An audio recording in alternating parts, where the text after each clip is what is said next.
निहाल हूँ। अपने पुत्र राम का विराट स्वरूप देखकर माता कौशल्या चकित रह गई। उन्हें विश्वास ही नहीं हो रहा था कि जो कुछ वो देख रही हैं वो उनके नन्हे से बालक का ही स्वरूप है। राम, मुझे तो कुछ समझ में ही नहीं आ रहा। ये मैं क्या देख रही हूँ? मुझे तो विश्वास ही नहीं हो रहा है बेटा।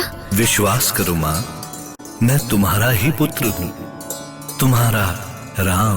पर राम, लेकिन ये सब मैं क्या देख रही हूँ?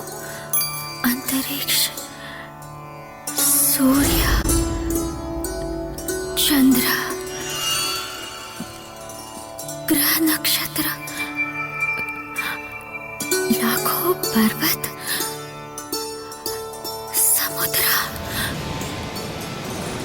मुझे तो कुछ भी नहीं समझ में आ रहा। ऐसा लगता है कि जैसे मैं पूरे ब्रह्मांड में भटक रही हूँ।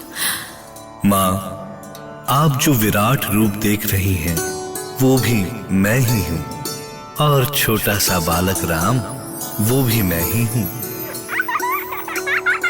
पर बेटा, मुझे तो मेरे पुत्र का बालक स्वरूप ही सुंदर लगता है। सच कहो तो मुझे ये सब देखकर डर लग रहा है। इस लीला की क्या आवश्यकता है पुत्र? वो इसीलिए कि आपको पता रहे कि आप किसी सामान्य बालक की माता नहीं हैं। आप मेरी माँ हैं, ब्रह्मांड नायक श्री हरि विष्णु के अवतार राम की माँ। विष्णवे नमः।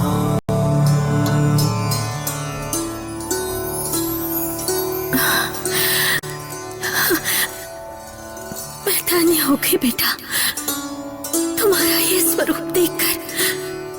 पर अब तुम अपने बालक रूप में आ जाओ। किंतु माँ, इससे पहले मुझे एक वचन देना होगा। बोलो बेटा, मैं अपने राम के लिए तो प्राण भी दे सकती हूँ। बोलो।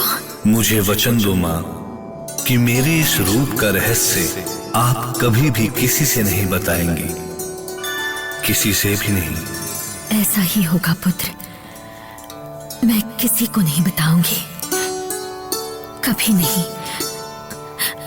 अब तो अपने बालक रूप में आ जाओ।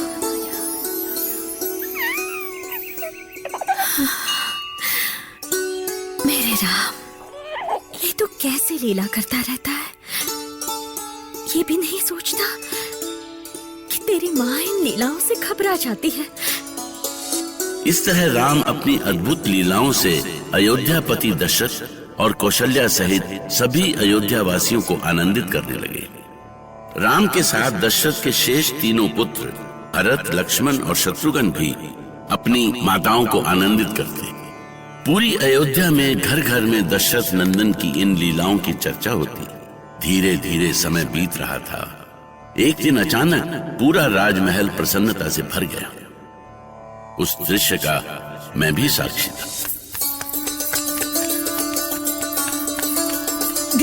दीदी कौशल्या, क्या हुआ? हमारा राम। कैकेयी, सुमित्रा, तुम दोनों कुछ बोलोगी भी? दीदी हमारे राम चलने लगे।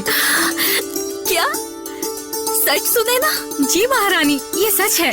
राम चलने लगे? चलो तो मैं भी चलकर देखती हूँ। और सुनो कैकेयी, ये सूचना जल्दी से दरबार में महाराज को भिजवाओ। बस अभी भिजवाती हूँ दीदी। चलो चलो। देखिए दीदी, वो रहे राम।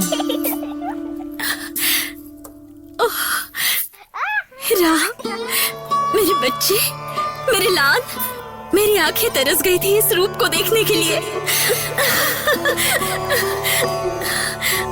ओम नमः शिवाय, ओम नमः शिवाय।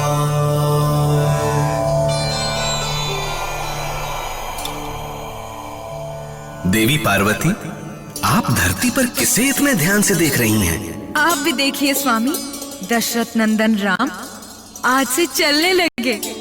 मैं तो एक टक इन्हें ही देख रही हूँ।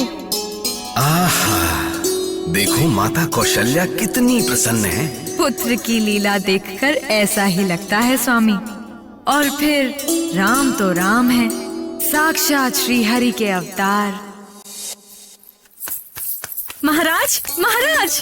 कहो सुनैना, तुम यहाँ अचानक इस तरह? महाराज, महारानी कौशल्या ने ये सूचना दी है कि राम चलने लगे हैं। क्या हमारे राम चलने लगे?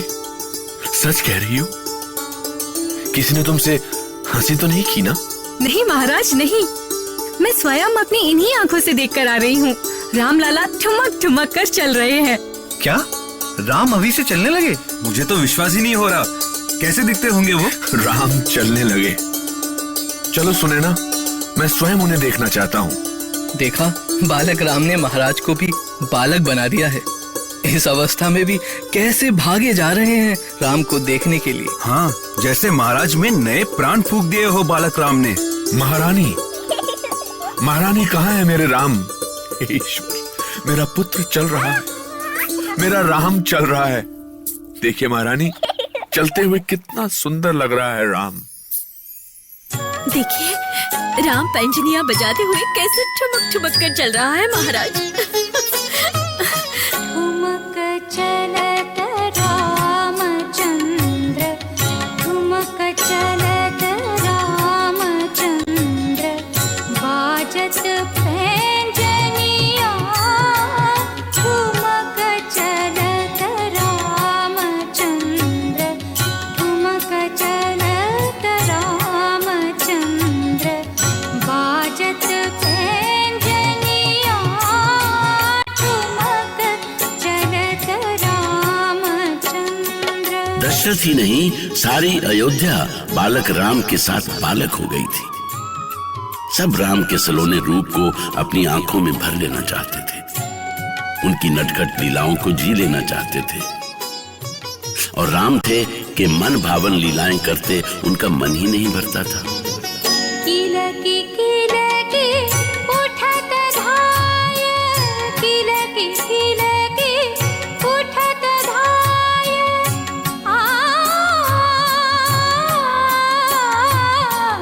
किलकी किलकी उठत धाय, गिरत भूमि लटपटाय, गिरत भूमि लटपटाय।